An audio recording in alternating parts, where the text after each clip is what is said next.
Assalamualaikum warahmatullahi wabarakatuh. Saya di sini mewakili kelompok 11 yang beranggotakan saya sendiri, Pilartio Kuntoro, dan Denny Irawan, ingin mempresentasikan PPT kami yang berjudul tentang situasi dan kondisi hukum Islam di ASEAN.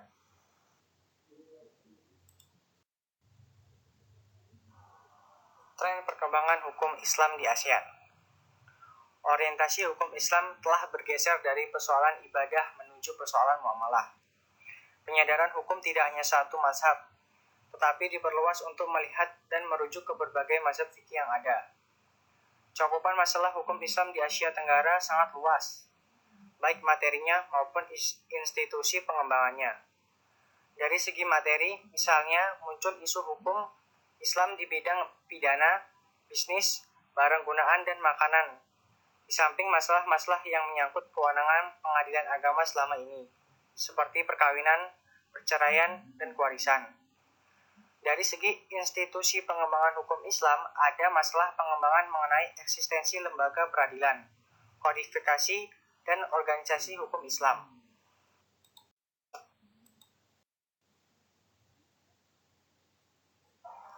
Hukum Islam di Brunei Darussalam.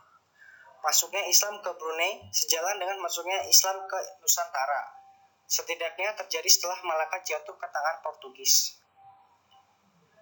Sebelum datangnya Inggris, undang-undang yang dilaksanakan di Brunei ialah undang-undang Islam yang telah dikanunkan dengan hukum kanun Brunei. Hukum kanun Brunei tersebut sudah ditulis pada masa pemerintahan Sultan Hasan yang disempurnakan oleh Jailul Jabbar. Pemberian kekuasaan di bidang hukum secara penuh baru diberikan kepada Inggris setelah ditandatanganinya perjanjian pada tahun 1888. Kekuasaan yang lebih luas lagi dalam bidang hukum diberikan setelah adanya perjanjian tahun 1906. Dengan perjanjian tersebut, Inggris lebih leluasa mendapat kekuasaan yang luas untuk campur tangan dalam urusan perundang-undangan, pentadbiran keadilan dan kehakiman, masalah negara dan pemerintahan, kecuali dalam perkara-perkara agama Islam. Hukum Islam di Malaysia. Hukum Inggris tetap diberlakukan dan diterapkan pada sebagian legislasi dan jurisprudensi. Undang-Undang Hukum Perdata 1956 menyebutkan apabila tidak didapatkan hukum tertulis, maka pengadilan perdata mengikuti hukum adat Inggris atau aturan lain yang sesuai. Dengan demikian, hukum Islam hanya dapat diterapkan pada wilayah yang terbatas. Bila ada pertentangan antara pengadilan perdata dengan syariah, keputusan pengadilan perdata lebih diutamakan. Pemerintah Malaysia pernah mengeluarkan kebijaksanaan untuk menyatukan prinsip-prinsip Islam dalam aspek kehidupan serta administrasi, termasuk juga hukum. Untuk itu, suatu komite harus menelaah seluruh undang-undang yang ada di Malaysia dan melihat semua kemungkinan untuk disesuaikan dengan syariah. Bila saja komite telah dibentuk, tentu akan mampu mengkodifikasi syariah di Malaysia berdasarkan pendekatan yang komprehensif serta integratif, sehingga legislasi untuk membuat hukum Islam lebih efektif. Hukum Islam di Singapura. Umat Islam di Singapura berusaha keras mendekati pemerintah agar mengesahkan suatu undang-undang yang mengatur hukum personal dan keluarga Islam. Upaya telah ditempuh melalui perwakilan, baik perorangan maupun melalui organisasi muslim yang bekerja selama bertahun-tahun, dan baru tahun 1966 pemerintah mengeluarkan rancangan undang-undang parlemen dan menerima undang-undang administrasi hukum Islam. Sebelum rancangan undang-undang tersebut diterima, umat Islam dari berbagai mazhab diberi kesempatan untuk membuat perwakilan dan diminta untuk menghadap komite pemilihan parlemen untuk mengungkapkan pandangannya terhadap undang-undang tersebut. Setelah rancangan tersebut diterima dan Undang-Undang Administrasi Hukum Islam 1966 diberlakukan, kemudian mengalami beberapa kali amandemen sesuai yang diajukan oleh Dewan Agama Islam, dan selanjutnya ditambahkan ordonansi ke dalamnya. Undang-Undang Administrasi Hukum Islam merupakan pengundangan Hukum Islam yang memberikan ruang gerak yang fleksibel dalam penerapan hukum syariat. Hukum Islam di Thailand. Kodifikasi syariah yang sistematis telah dimulai sejak tahun 40-an untuk diterapkan dalam masyarakat Islam di 4 provinsi selatan Thailand. Kodifikasi sekarang telah tercakup dalam Undang-Undang Sipil Thailand yang berkenaan dengan keluarga dan warisan, di mana kandungan syariahnya bersifat inklusif, mengadili kasus di antara umat Islam. Seluruh sistem berkaitan langsung dengan mazhab Syafi'i, karena mayoritas masyarakat Muslim Thailand menganut mazhab ini. Pertentangan antara orang Islam yang menganut mazhab yang berbeda tidak dapat diselesaikan dengan sistem peradilan yang ada, karena yang digunakan hanyalah yang telah sah dikodifikasikan. Sampai kini kodifikasi syariah yang ada serta administrasinya tidak pernah ditinjau ulang. Mungkin karena kenyataan ini dan sebab-sebab lain seperti yang telah dikemukakan di atas, tidak banyak kasus yang kemudian dibawa ke Datuk Yutitham. Selain itu, kurangnya kualifikasi hakim Islam juga menimbulkan sikap ragu dan tidak percaya di kalangan Muslim untuk menyelesaikan perkaranya melalui otoritas ini. Sejauh ini tidak adanya standar pendidikan agama yang dipersyaratkan bagi hakim kecuali kesepakatan umum bahwa hakim harus memiliki pengetahuan syariah yang luas.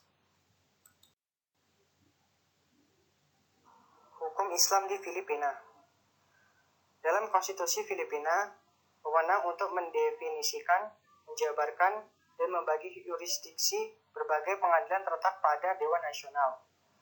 Dalam kitab Undang-Undang Perorangan Islam di Filipina disebutkan bahwa pengadilan Islam daerah dan pengadilan keliling Islam diatur melalui prosedur khusus yang dapat dikeluarkan Mahkamah Agung.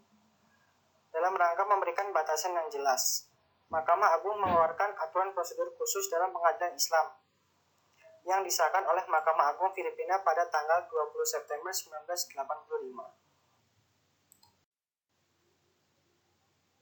Hukum Islam di Kamboja. Hukum di Kamboja bisa dibilang lemah, terutama yang berkaitan dengan situasi hak-hak manusia atau HAM. Hal ini karena peradilan tidak berjalan secara independen sebagaimana semestinya, dan dasar kebebasan berekspresi dan berkumpul sedang dibatasi.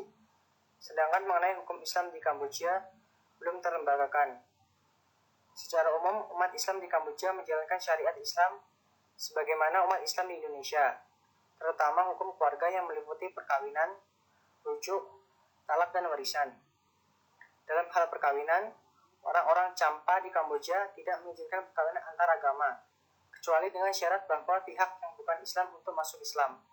Oleh karena itu, orang-orang Khmer dikatakan tak pernah akan meninggalkan agama Buddha, karena tidak mungkin kedua bangsa akan terpadu, sedangkan orang Champa dengan orang Melayu sering terjadi perkawinan.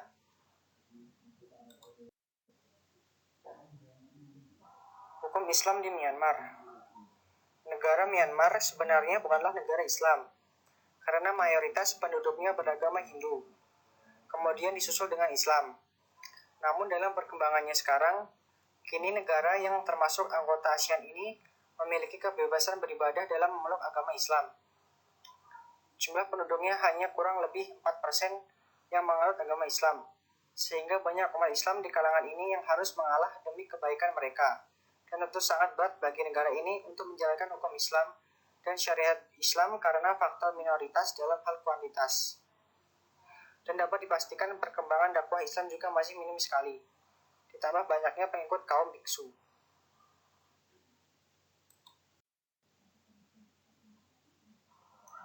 Hukum Islam di Vietnam.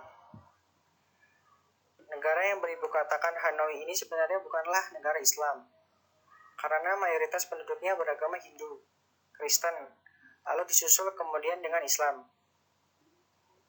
Namun dalam perkembangan, kini negara yang termasuk anggota ASEAN ini memiliki kebebasan beribadah dalam memeluk agama Islam. Vietnam juga sangat mendukung sebuah label halal pada setiap makanan dan benda konsumsi, karena mereka berfokus pada pasar muslim dunia. Salah satunya yaitu restoran halal di kota Ho Chi Minh, yaitu sebuah rumah makan milik seorang pelancong dari Malaysia yang bernama Syamsuddin, serta sebuah rumah makan Saigon lokasi berhadapan dengan Masjid Musulman. Di kota ini terdapat kurang lebih 16 masjid. Awalnya negara Vietnam dikuasai oleh kerajaan Melayu Champa. Cham merupakan penyebar awal Islam di Vietnam. Islam minoritas di Vietnam dipecah atas dua golongan, yaitu Islam Sunni dan Islam Bashi. Hukum Islam di Timor Leste. Timor Timur adalah negeri bekas jajahan Portugis yang datang ke wilayah Hindia untuk menjarah kekuasaan kaum muslimin, seperti yang telah dilakukannya di Malaka, dan terakhir menduduki Timor Timur. Setelah Portugis pergi, Timor Timur resmi bergabung ke dalam Negara Kesatuan Republik Indonesia sejak 7 Juli 1976. Menurut mazhab Syafi'i di atas, maka wilayah Timur Timur termasuk Darul Islam, atau dalam realitas geopolitik sekarang adalah negeri Islam. Karenanya, dengan integrasi selama 24 tahun, nyatalah bahwa Timor Timur adalah bagian dari negeri Islam. Indonesia secara universal adalah bagian dari dunia Islam. Masuknya birokrasi sipil maupun militer Indonesia, di samping menyebarnya penduduk Timor Timur di berbagai pulau di seluruh negeri Islam Indonesia selama hampir seperempat abad itu, menurut hukum Islam menjadi fakta bahwa Timor Timur adalah bagian yang tak terpisahkan dan tak boleh dipisahkan dari dunia Islam. Dengan demikian, tidak ada alasan bagi kaum muslimin Indonesia menyerahkan masalah Timor Timur kepada kebijakan PBB ataupun melakukan referendum terhadap rakyat Timor Timur. Demikian juga tak bisa diterima dalam perspektif Islam melepaskan Timor Timur untuk dikuasai orang-orang kafir. Kesimpulan, di Asia Tenggara, Islam merupakan kekuatan sosial yang patut diperhitungkan. Karena hampir seluruh negara yang ada di Asia Tenggara, penduduknya baik mayoritas ataupun minoritas memeluk agama Islam. Dari segi jumlah, hampir terdapat 300 juta orang di seluruh Asia Tenggara yang mengaku sebagai Muslim. Berdasarkan kenyataan ini, Asia Tenggara merupakan satu-satunya wilayah Islam yang terbentang dari Afrika Barat Daya hingga Asia Selatan, yang mempunyai penduduk Muslim terbesar. Perkembangan hukum Islam di Asia Tenggara meliputi berbagai aspek, dari hukum pidana, perdata, yaitu ahwalus tazkiyah, muamalah, dan fikih, ibadah dari hukuman orang yang minum minuman keras, hukuman kriminal, dan keluarga. Di dalam perkembangannya, peran kerajaan Islam dalam menanamkan semangat untuk menerapkan hukum Islam sangat tinggi. Hal ini dipengaruhi faktor pengamat yang kecil, dan belum masuknya ide-ide kaum barat. Untuk itu, pengaruh kerajaan Islam dalam perkembangan dan penerapan hukum Islam sangatlah memainkan peranan penting.